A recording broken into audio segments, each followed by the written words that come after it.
এবং এই রাজ্য সরকার কেন সাপোর্ট করলেন সন্দীপ ঘোষ এবং তার দলবলকে? কেন তারপরে পুলিশ ওই জায়গাটা ঘিরে রাখলো? এরা যখন বলছে আত্মহত্যা, এত পুলিশ কেন ঘিরে রাখছে আরজি? মানুষ বুঝে গেছে যেটা একটা চোরেদের সরকার, এবং প্রত্যেকে চোর। এখানে মা চোর, ছেলে চোর। গতকালকে আমি বলেছি মা চোর, ছেলে চোর, বাপ চোর, বেটা চোর, তৃণমূলের সবাই। প্রশাসনের কর্তা ব্যক্তি, মানে পুলিশ প্রশাসনের অনেক পদস্থ কর্তা, 10-12 জন তো বটেই এই ঘটনার সঙ্গে জড়িয়ে আছে, এবং তৃণমূল কংগ্রেসের বিধায়ক তারাও এই ঘটনায় জড়িয়ে আছে। আপনারা দেখছেন bbdhoot.in, আর আপনাদের সঙ্গে আমি রয়েছি সন্দীপন। সক্রিয় সিবিআই। আরজিকর হাসপাতালের সাপ্লায়ার বিক্রম সিংহের বাড়িতে এবার হানা সিবিআইয়ের।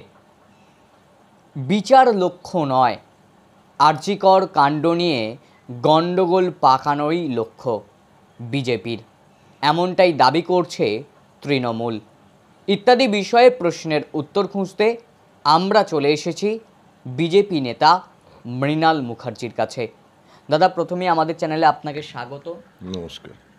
এই যে সিবিআই, যাকে নিয়ে তৃণমূল সহ বহু বিরোধী দলগুলি বলছেন যে সিবিআই হচ্ছে একটা কেন্দ্রের এজেন্সি, তারা নাকি সক্রিয় নয়, কিন্তু দেখা যাচ্ছে এই আরজিকর কাণ্ডেই সক্রিয় হতে। কখনো সন্দীপ ঘোষের বাড়িতে আজ সকাল থেকে হানা, কখনো আবার বিক্রম সিংহের বাড়িতে, মোট 15টি জায়গায় একদিনে হানা দিচ্ছে। তাহলে তো কোথাও গিয়ে সেই সিবিআই অতি সক্রিয়ই। ব্যাপারটা হচ্ছে যে মৃত্যুটা হয়েছে, এই মৃত্যুটার পেছনে কারণ কি? দেখো, দুটো সিবিআই হয়েছে। একটা হয়েছে এই মৃত্যু নিয়ে, দ্বিতীয়টা হয়েছে আর্থিক দুর্নীতি যেটা রয়েছে সেই দুর্নীতির তদন্ত নিয়ে। তো দুটো সিবিআই এনকোয়ারি, একটা মৃত্যু তদন্ত করছে যেটা গতকালকে সন্দীপ ঘোষের পলিগ্রাফিক টেস্ট হয়েছে, এবং তার সঙ্গে আরও 4 জনের। আজকে অভিযুক্ত বলে যা দাবি করছে যে রাজ্য সরকার বা তৃণমূল কংগ্রেস, সেই সঞ্জয় রায়ের পলিগ্রাফিক টেস্ট আছে।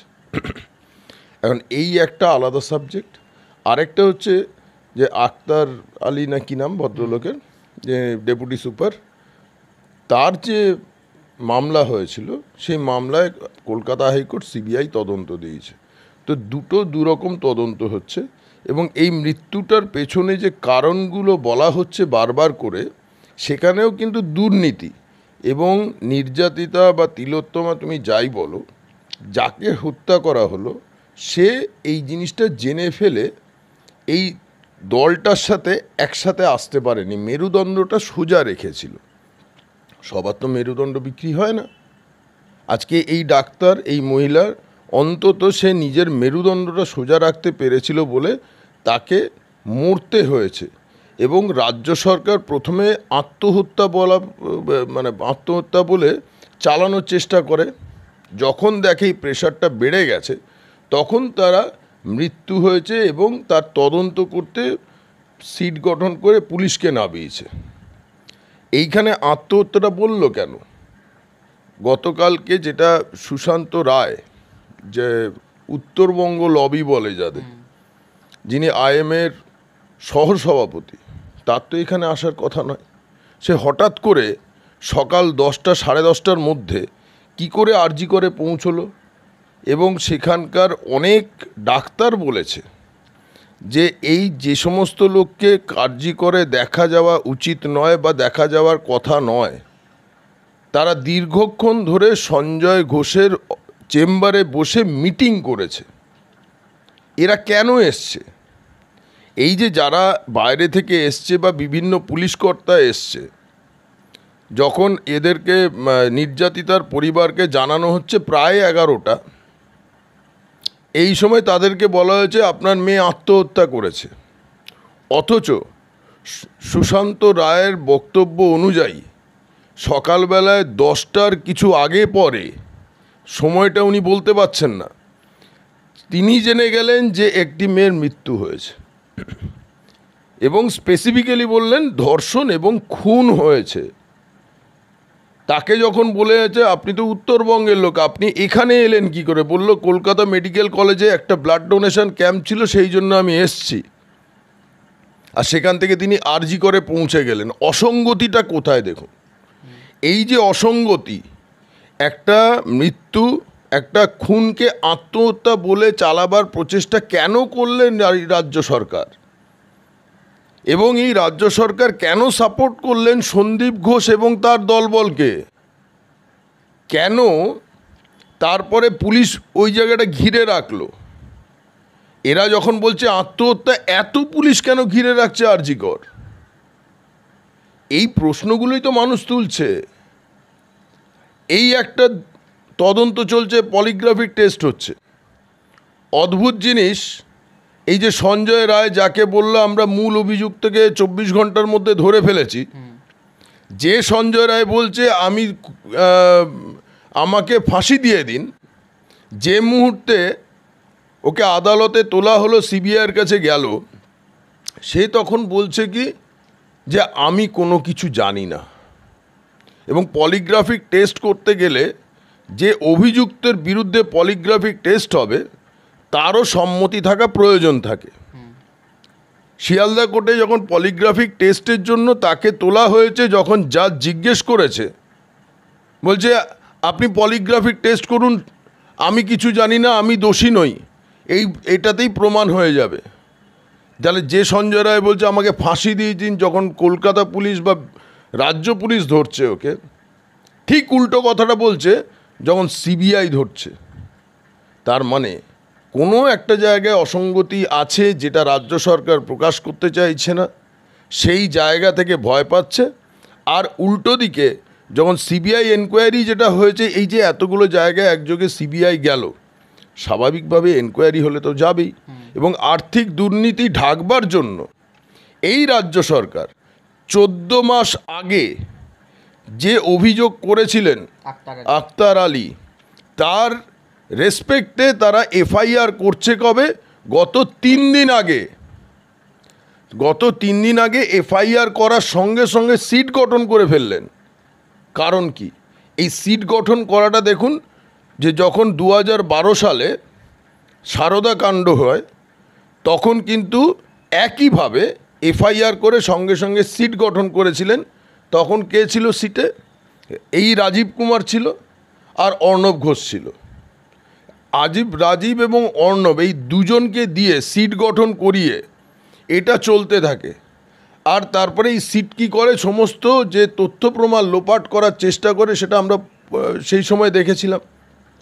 এরপর সিবিআই তদন্ত যখন হচ্ছে, এই সিবিআই তদন্ত করতে গিয়ে রাজ্য সরকার সমস্ত এই যে করের টাকা, সাধারণ মানুষের টাকা দিয়ে সুপ্রিম কোর্টে যায় 11,70,00,000 টাকা খরচ করে যাতে সিবিআই তদন্ত না হয়।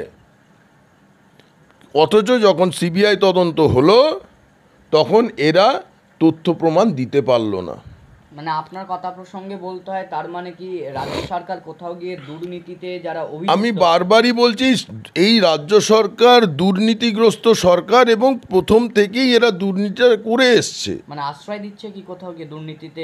ডেফিনেটলি আমি তো বারবার করে প্রত্যেককে বলছি যে এই রাজ্য সরকার কি চাইছে, বলছে আমায় টাকা দাও এবং আমাকে ভোট দাও, এর বাইরে কোনো কথা নেই। তোমরা যা খুশি করো, দলের লোককে বলছো তোমরা যা খুশি করো, আমায় ভোটে আমায় ক্ষমতায় থাকতে হবে, আমায় ক্ষমতায় থাকতে দাও, আর আমার যে আর্থিক নিডস আছে সেই অর্থগুলো আমাকে দিয়ে যাও। প্রত্যেকটা জায়গায় প্রত্যেকটা তৃণমূল নেতা তাই করে যাচ্ছে। এক্সেপশনাল বলে একটা কথা আছে, ব্যতিক্রম। সেই ব্যতিক্রমী চরিত্র যেমন বেরিয়ে যাচ্ছে মনোরঞ্জন ব্যাপারের মতো লোকেরা, যারা এই দুর্নীতিকে প্রশ্রয় দেয় না, তখনই চক্ষুশূল হয়ে যাচ্ছে এই তৃণমূল কংগ্রেসের। সুখেন্দু শেখর রায় একটা পোস্ট করছে, সেই পোস্ট করার পর সে চক্ষুশূল হয়ে যাচ্ছে। এবং একটা কি ভয়ঙ্কর জিনিস, যে একটা সাংসদ, রাজ্যসভার সাংসদ, সে নিজে বলছে যে আমাকে পুলিশ অ্যারেস্ট করতে পারে, একটা ফেসবুক পোস্টের জন্য পুলিশ অ্যারেস্ট করতে পারে, এবং সেই কারণে তাকে হাইকোর্টের দ্বারস্থ হচ্ছে, তাকে মামলা করতে হচ্ছে।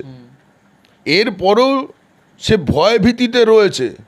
একটা রাজ্য সরকার তার নিজের যে দল তৃণমূল কংগ্রেসের একজন এমপি, সে এখানে সুরক্ষিত নয়।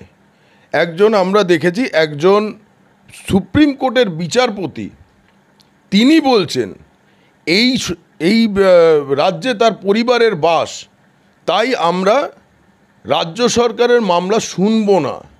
সুপ্রিম কোর্টের জাস্টিস যখন বলছে যে আমার পরিবার পশ্চিমবাংলায় থাকে বলে আমি রাজ্য সরকারের মামলা দিল্লিতে সুপ্রিম কোর্টে শুনব না, কি ভয়ঙ্কর পরিস্থিতি এখানকার।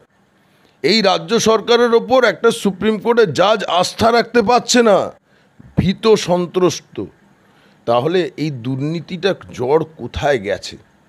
আজকে সিবিআই তদন্ত হোক না, কি অসুবিধা আছে? সিবিআই তদন্ত হলে জিনিসগুলো মানুষ জানতে পারছে, এই দুর্নীতিগুলো জানতে পারছে। আর ওনারা বলছেন সবেতেই চক্রান্ত। তোমার ভাই তদন্ত তো দিয়েছে বিজেপি, তো দেয়নি। কারা দিয়েছে? মহামান্য কলকাতা হাইকোর্ট দিচ্ছে, কিংবা মহামান্য সুপ্রিম কোর্ট দিচ্ছে।